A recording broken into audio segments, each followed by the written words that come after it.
బుధవారం జిల్లా కాంగ్రెస్ పార్టీ కార్యాలయంలో ప్రజాపాలన సభలపై సూర్యాపేట నియోజకవర్గ కాంగ్రెస్ పార్టీ ఇన్ఛార్జ్ రామరెడ్డి దామోదర్ రెడ్డి, కాంగ్రెస్ కౌన్సిలర్లు, పార్టీ అధ్యక్షులు, బూత్ ఇన్ఛార్జీలకు, నాయకులు, కార్యకర్తలకు విషయాన్ని దిశానిర్దేశం చేశారు. ఈ సందర్భంగా ఆయన మాట్లాడారు.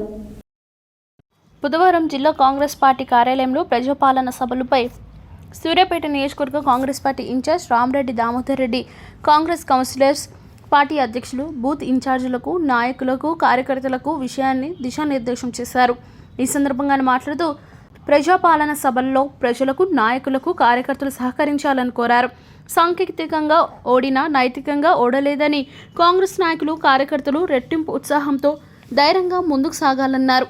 ఎన్నికలలో ఇచ్చిన హామీల ప్రకారం ప్రజలకు 6 గ్యారెంటీలు అందించాల్సిన బాధ్యత మనందరిపై ఉందన్నారు.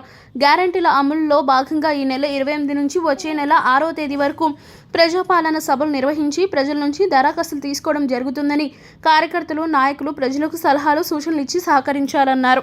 జిల్లా కాంగ్రెస్ కార్యాలయంలో నిర్వహిస్తున్న ప్రజావాణికి విశేష స్పందన వస్తుందని, 10 నిమిషాలలో ప్రజా సమస్యలు పరిష్కారం అవుతాయని, దీంతో ప్రజలు ఆనందం వ్యక్తం చేస్తున్నారని అన్నారు.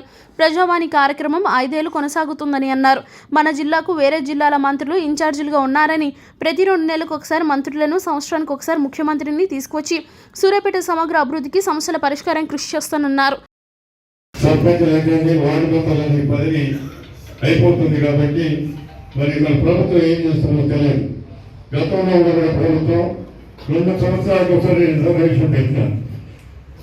మరి దాన్ని ఏ విధంగా చూస్తాం మన ప్రభుత్వం తెలియదు. అయినా కూడా ఏదైనా కూడా రిజర్వేషన్ కానీ ఏదైనా కానీ గ్రామ పంచాయతీ ఎన్నికల్లో 100% మనం గెలిచే ప్రయత్నం చేయాలి. కాబట్టి దయచేసి చరిత్ర మనం ప్రయత్నం చేద్దాం.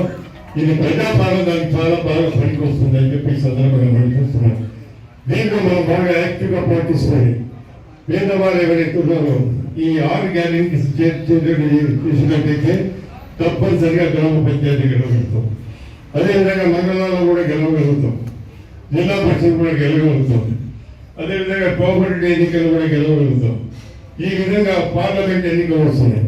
పార్లమెంట్ సభ్యులు కూడా మనకు అదనంగా వచ్చినట్టయితే చాలా బ్రహ్మాండంగా ఉంటుంది. ఇవన్నీ మన చేతుల్లో ఏంటంటే ఇప్పుడు గెలిచిన శాసనసభ్యులు ఏమి చేయలేని కూడా ఈ సందర్భంగా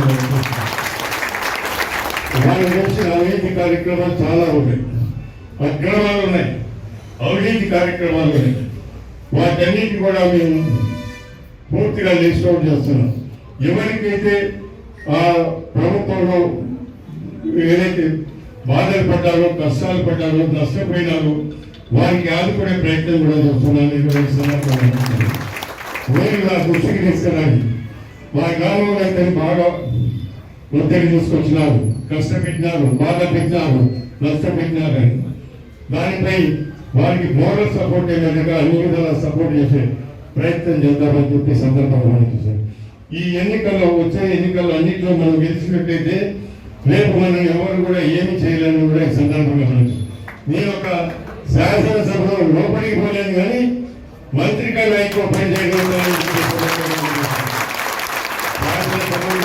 సమావేశాలు పోలేను కానీ నేను అన్ని కార్యక్రమాలు చేయగలుగుతాను. అభివృద్ధి కార్యక్రమాలు కానీ, సంక్షేమ కార్యక్రమాలు కానీ చేయగలుగుతానని చెప్పి గర్వంగా నేను చెప్పగలుగుతానని చెప్పి సందర్భం.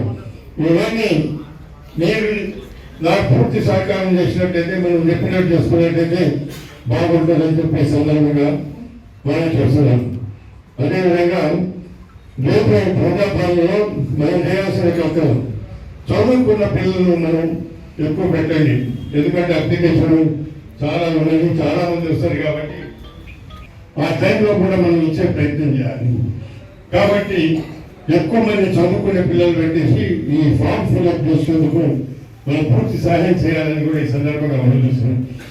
దానికి మేము అక్కడ ఒకవేళ నీడగించుకుంటే పర్లేదు కానీ లేకుండా కూడా టెంట్ వేసుకొని అక్కడ కుర్చీ వేసుకొని కూర్చొని ఈ ఫామ్స్ ఫిల్అప్ చేసినట్టయితే బాగా ఉంటుందని చెప్పి ఈ సందర్భంగా మనం చూస్తున్నాం. పై 6 గ్యారెంటీ పత్రికలకు దరఖాస్తు ఇవ్వవచ్చును. దీంట్లో 6 గ్యారెంటీస్ వరకే కాబట్టి మేనిఫెస్టో కూడా వేరే ఉంటుంది. మేనిఫెస్టో ఇప్పుడు తర్వాత మనం దాని గురించి చర్చ చేద్దాం. మొదలైతే 6 గ్యారెంటీస్ గురించి చెప్తాం. గ్రామాల్లో గ్రామ సభలు, పట్టణాల్లో వార్డు సభలు నిర్వహిస్తారు. మనం చేపట్టిన కార్యక్రమంతో పాటు రాష్ట్ర ప్రభుత్వ గౌరవ ముఖ్యమంత్రి రేవంత్ రెడ్డి గారు కూడా ఒక కార్యక్రమం మొదలుపెట్టినాం.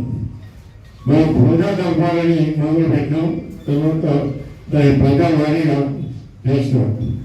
ప్రజల వాణి ఏంది? ప్రజల వాణి ఆ దర్బార్లో వాళ్ళ చిన్న చిన్న సమస్యలు కానీ, వాళ్ళ గ్రామ సమస్యలు కానీ, కుటుంబ సమస్యలు కానీ, సంఘ సమస్యలు కానీ, అదే వాళ్ళ ఏదైనా ఉంటే వెంటనే పరిష్కారం చేసే ప్రయత్నం చేస్తున్నాం.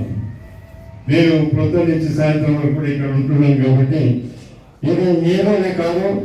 ఈ 5 సంవత్సరాలు మన ప్రభుత్వం 5 సంవత్సరాలు కూడా ఇది కొనసాగింపబడుతుంది. నేను ప్రజావాణి కార్యక్రమంలో చాలా వరకు చూస్తున్నది ఏంటంటే చిన్న చిన్న సమస్యలు